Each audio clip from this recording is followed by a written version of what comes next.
하나님 말씀 마태복음 21장 23절부터 32절까지입니다.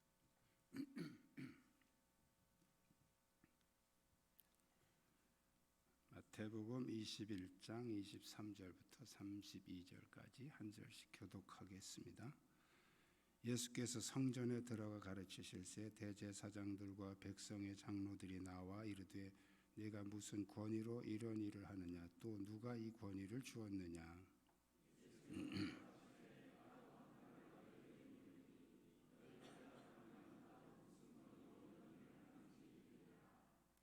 요한의 세례가 어디로부터 왔느냐? 하늘로부터냐? 사람으로부터냐?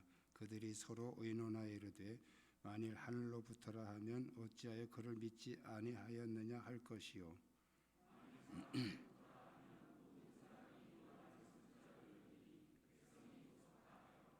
예수께 대답하여 이르되 우리가 알지 못하노라 하니 예수께서 이르시되 나도 무슨 권세로 이런 일을 하는지 너희에게 이르지 아니하리라.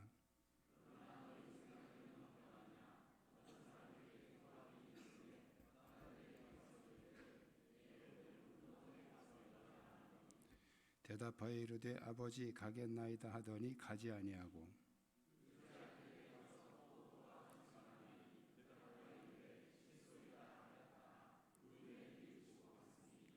그 둘 중에 누가 아버지의 뜻대로 하였느냐? 이르되 둘째 아들이니이다. 예수께서 그들에게 이르시되 내가 진실로 너희에게 이르노니 세리들과 창녀들이 너희보다 먼저 하나님의 나라에 들어가리라. 요한에 의해 도로 너희에게 왔거늘 너희는 그를 믿지 아니하였으되 세리와 창녀는 믿었으며 너희는 이것을 보고도 끝내 뉘우쳐 믿지 아니하였도다. 아멘.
아멘.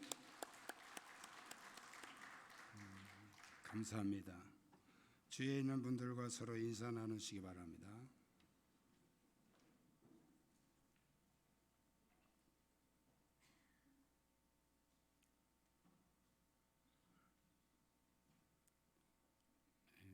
권위라는 말은 먼저 성경에는 권세라는 말로 번역을 했는데 이번 성경에 권위라고 바뀌었어요. 단어가. 권위나 권세는 같은 말입니다. 어떤 국가나 아니면 어떤 상부 기관으로부터 이렇게 부여받은 어떤 권한, 그걸 이제 권위라고 이렇게 얘기를 합니다. 권위와 능력은 뭐가 차이가 있느냐 하면 덤프트럭을 운전하는 기사가 고속도로에서 100km 도로인데 120km로 막 달리고 있어요. 이거는 능력입니다. 그런데 경찰이 딱 보고서 손가락으로 이렇게 하면 꼼짝 못하고 섭니다. 이게 권위입니다. 경찰은 국가로부터 받은 권위가 있기 때문에 덩치가 작든 크든 힘이 있든 없든 이렇게만 하면 꼼짝 못하고 이 덤프트럭이 설 수밖에 없는 거예요. 그래서 능력보다 더 높은 게 권위예요. 예수님이 성전에 들어가셔서 장사하는 자들을 다 내쫓으시고 막 채찍으로 막 송아지를 때려서 내쫓으시고 막 그런 행동을 하셨는데 그것은 능력이 아니고 권위입니다. 오늘 본문에 대제사장과 장로들이 예수님에게 이 권위의 문제를 걸고 지금 논쟁하는 그런 내용이 나옵니다. 그래서 오늘 본문을 통해서 우리는 어떤 권위를 받았는가, 또 그 권위를 어떻게 잘 유지할 수 있는가. 여러분 모두는 성도로서의 권위가 있고요, 또 각자에 맡은 직분자로서의 권위가 있습니다. 할렐루야. 그것을 어떻게 우리가 관리해서 참된 권위를 회복할 수 있는가, 그것을 오늘 말씀 통해서 같이 생각하며 깨닫는 시간 되기를 원합니다. 우리 한번 따라 하시겠습니다. 참된 권위는 전통이나 세습에서 오지 않습니다. 예수님 당시에 성전에서 가장 큰 권위를 가지고 있던 사람은 대제사장이었죠. 이 성전에서 장사하는 사람들을 장사하도록 허락해 준 것은 바로 이 대제사장의 권위로 그렇게 한 거예요. 그 당시에 이 대제사장의 권위는 아무도 터치할 수 없었죠. 최고의 권위를 가지고 있었던 것이죠. 그러나 대담하게 이 장사꾼들을 내쫓으시고 호통을 치시는 그 예수님을 볼 때 감히 너무 대담하게 하면 이러잖아요. 혹시 저 사람이 뭐지? 이런. 토끼가 호랑이를 만났는데 죽게 생겼어요. 그래서 이참에 내가 죽거나 살거나 한번 해보자 하고 호랑이한테 호통을 쳤어요. 네가 감히 어디 형님한테 함부로 그러냐. 이 호랑이가 깜짝 놀란 거예요. 도대체 이놈이 어떤 놈이길래 지금까지 아무도 그런 놈이 없었는데 이 호랑이 앞에서 큰 소리를 치는가. 가서 찔끔해가지고 까불고 있어. 그러니까 또 내가 얼마나 무서운지 한번 나를 따라와봐. 그 앞에서 갑니다. 호랑이가 따라가는데 동물들이 다 도망가는 거예요. 그래서 호랑이가 이놈이 진짜 대단한 놈이구나. 그러고서 못 잡아먹었대요. 다 아는 얘기라 썰렁하죠. 그 뒤에 또 있는데 여기서 멈출게요.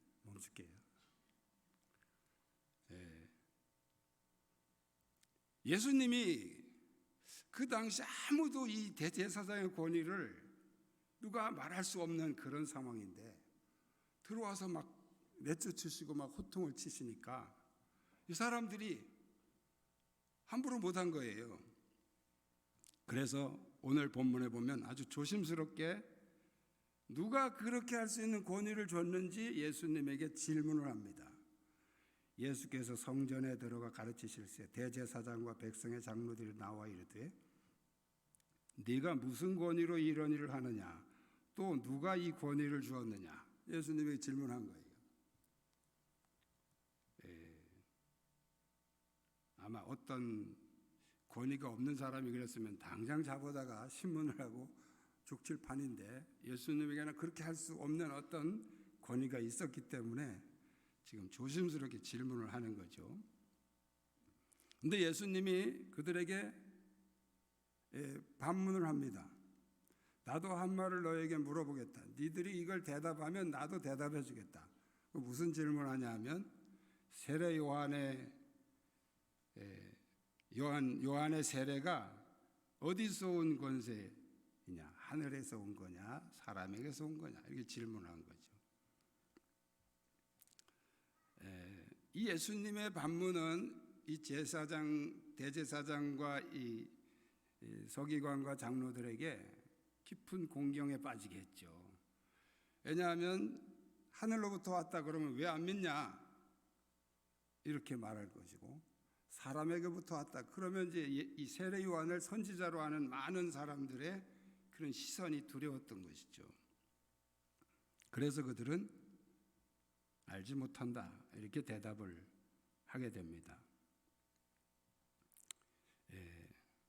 그들은 자신들이 아론의 후손으로서 세습해 내려온 대제사장이었기 때문에 모든 권위를 가지고 있다고 생각을 했어요. 그래서 그 권위로 장사꾼들을 허락하는 것도 그건 내 권위단 말이죠. 그렇게 생각을 한 거죠. 그리고 이것은 이스라엘의 전통이 됐기 때문에 그 누구도 이것에 대해서 이의 제기를 할 수가 없었던 거예요. 아무도 말을 못하는 거예요.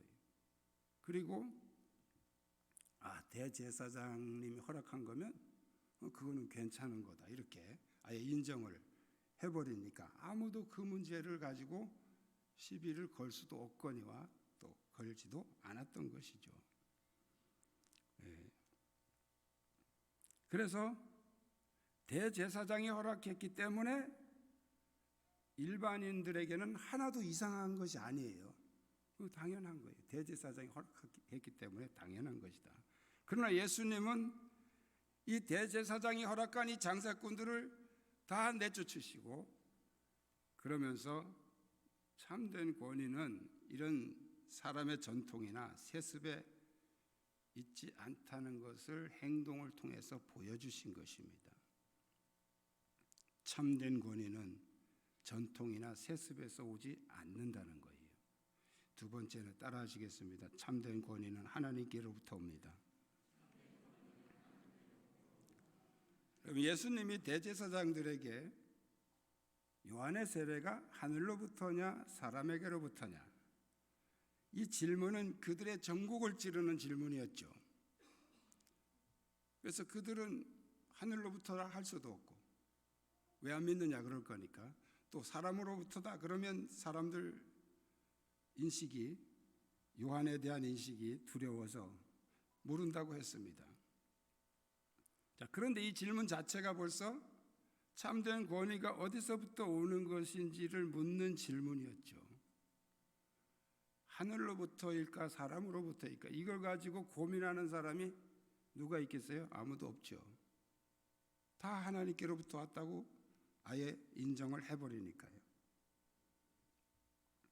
물론 바울은 로마서에 보면 모든 권위는 하나님께로부터 난다, 이렇게 말씀을 했습니다. 그 말씀은 하나님께서 모든 권위를 사용하신다는 거예요. 사람에게서부터 난 권위도 하나님이 사용하신다는 거죠. 대표적인 예로 애굽의 바로 왕의 권위를 하나님이 사용하셨죠. 그리고 예수님을 십자가에 못 박을 때 이 빌라도의 권위를 하나님이 사용하셨어요. 그래서 허락을 하게 한 거죠. 하나님께서는 이 타락한 인간의 욕심과 또는 세습에서 나온 그런 권위까지도 때로는 사용을 하십니다. 그러나 예수님의 말씀은 근본적으로 이 참된 권위가 누구에게서 오는 것이냐, 그걸 질문하고 있는 것이죠. 자, 물론 당시의 대제사장들은 자신이 아론의 후손으로 하나님의 주신 권위라고 믿고 있었어요. 아론은 누가 세웠습니까? 하나님이 세웠어요. 하나님이 대제사장으로 세웠어요. 그리고 너의 후손만 제사장이 될 수 있다는 규례를 주셨어요.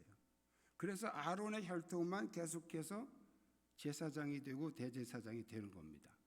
그러면 현재 예수님 당시의 그 대제사장은 하나님이 주신 권위입니까? 사람에게서 온 권위입니까? 예? 여러분이 대답해 보십시오. 하나님에게서 온 권위입니까? 사람에게서 온 권위입니까? 하나님에게서 온 거예요. 맞아요. 그런데 왜 예수님을 인정을 안 하셨을까요?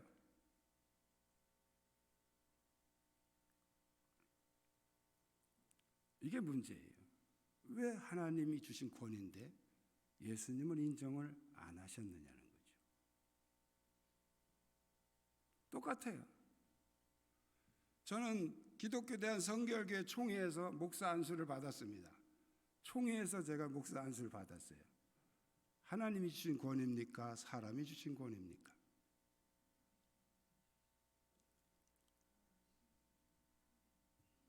하나님이 주신 권위 맞습니까? 그럼 여러분은 제 말에 절대 순종하셔야 됩니다. 그거 아멘 안 하시네. 자, 대제사장은 하나님이 주신 권위 맞아요. 그런데 예수님은 인정을 안 하셨어요. 왜? 왜 그랬느냐는 거예요.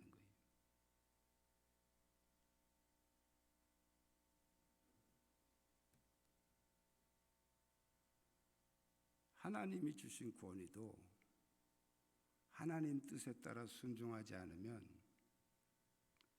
파기되는 거예요. 그래서 뭐만 남아요? 사람의 권위만 남죠. 대제사장의 혈통이라는 것은 사람의 혈통이잖아요. 이건 사람의 권위예요. 그러나 하나님이 부여하셨기 때문에 하나님의 권위와 사람의 권위가 같이 부여되는 거예요.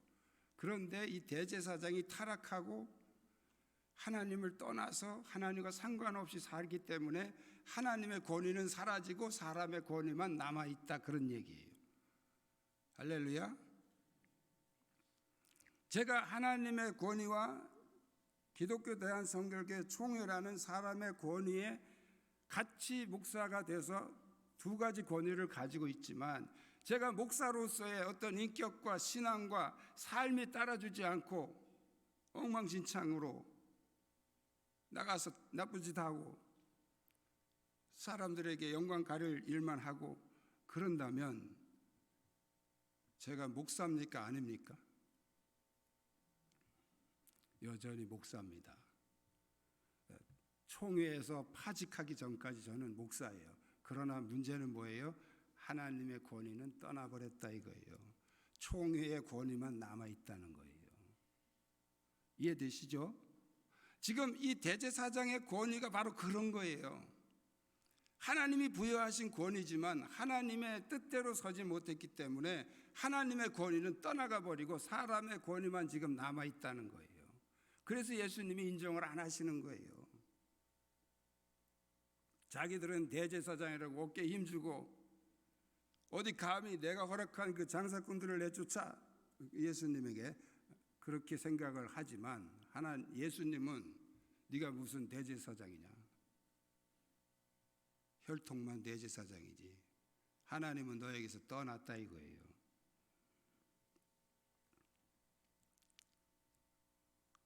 세습되고 세습과 전통만 남아있는 그런 상태의 대제사장, 그들은 하나님을 멀리 떠나 있었고 심지어 어느 정도로 타락했느냐면 하나님의 아들 예수도 몰라보고 죄인으로 몰아서 십자가에 못 박을 만큼 타락했다. 그 정도로 영적으로 캄캄했다는 거예요.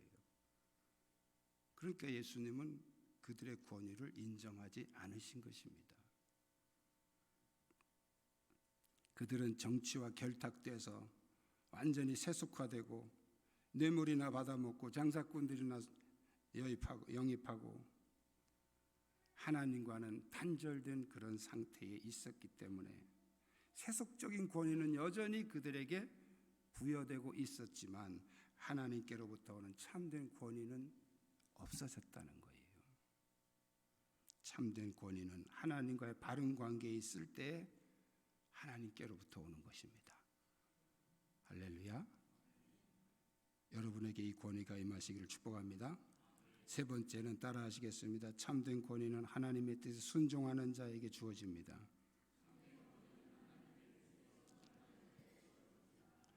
순종하는 자에게 주어지기도 하지만 순종하는 자에게 유지가 됩니다. 순종하는 자에게 유지가 된다.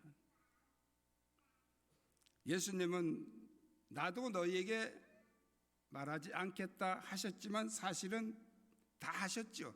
비유를 통해서. 그 다음에 나오는 비유가 바로 그 얘기입니다. 어떤 사람이 두 아들이 있었는데 큰 아들에게 오늘 포도원에 가서 일해라 그랬더니 예 가겠습니다 하고 등산 갔어요. 둘째 아들에게 너 포도원에 가 일해 그랬더니 나 싫어 나 지금 바빠요 하고선 거절하더니 가만히 생각해 보니까 자기가 잘못했어. 그래서 마음을 뉘우치고 가서 포도원에 가서 일했어요. 이 두 사람 중에 누가 아버지의 뜻대로 행하였느냐? 누가 아버지 뜻대로 행했습니까?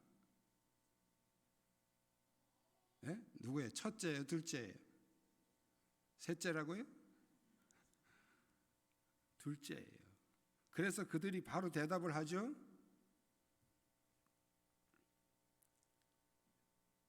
이르되 둘째 아들이니이다. 이르되 둘째 아들이니이다. 바로 대답했어요. 그건 다 알잖아요. 그런데 예수님은 그 비유를 통해서 지금 그들의 얘기를 하고 있는 겁니다. 이 비유에 나오는 큰아들이 누굴 말하는 거예요? 대답은 잘했는데 딴짓했어요. 누구 말이에요?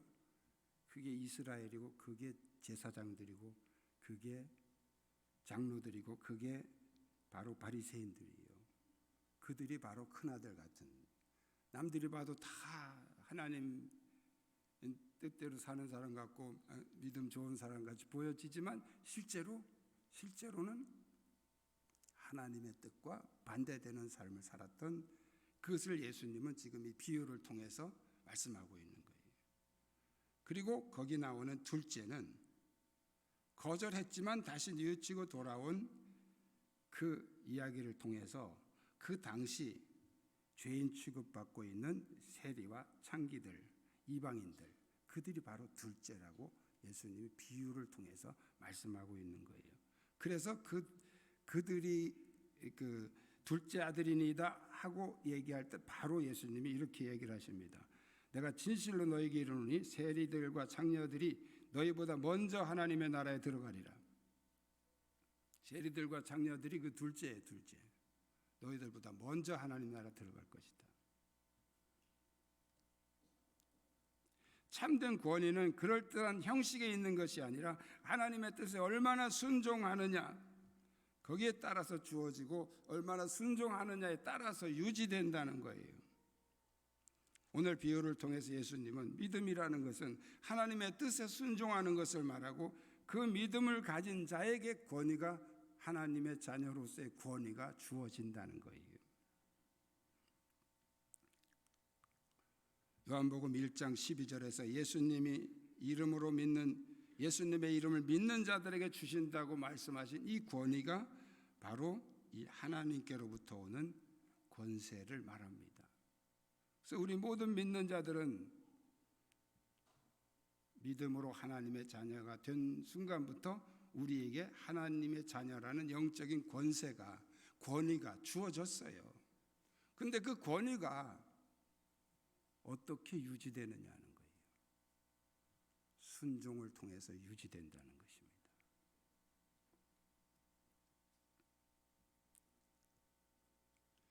오늘도 얼마든지 우리가 종교적인 노력으로 권위를 얻을 수도 있습니다. 열심히 하면 교회에서 다 중직도 주고 다 직분도 주고 그래요. 신학교 가서 열심히 하면 안수도 받고 목사도 되고 그럽니다. 누구나 할 수 있어요.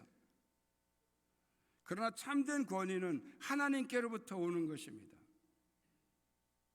그런 직분 같은 것 때문에 오는 게 아니에요. 아까도 말씀드렸지만 제가 목사 안수받아서 그래서 하나님의 종이 아니에요. 하나님의 종으로 살아야 하나님의 종이 되는 거예요. 그래야 참된 권위가 회복되는 거예요. 성도도 마찬가지예요. 교회 다닌다고 다 성도가 아니에요.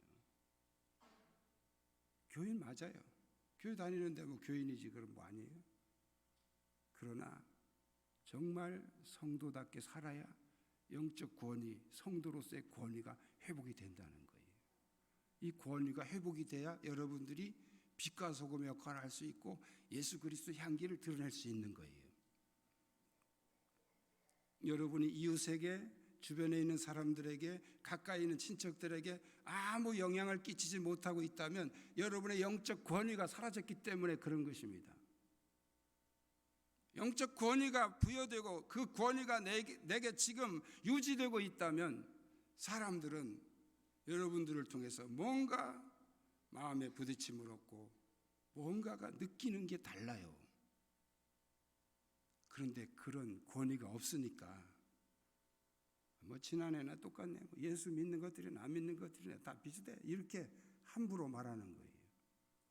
그런 소리 들을 때 그냥 뭐 분노하고 또 뭐 막이라고 막 몰아붙이지 말고, 내가 얼마나 영적 권위를 잃어버렸으면 사람들이 저렇게 말할까. 자기를 돌봐야 돼, 자기를.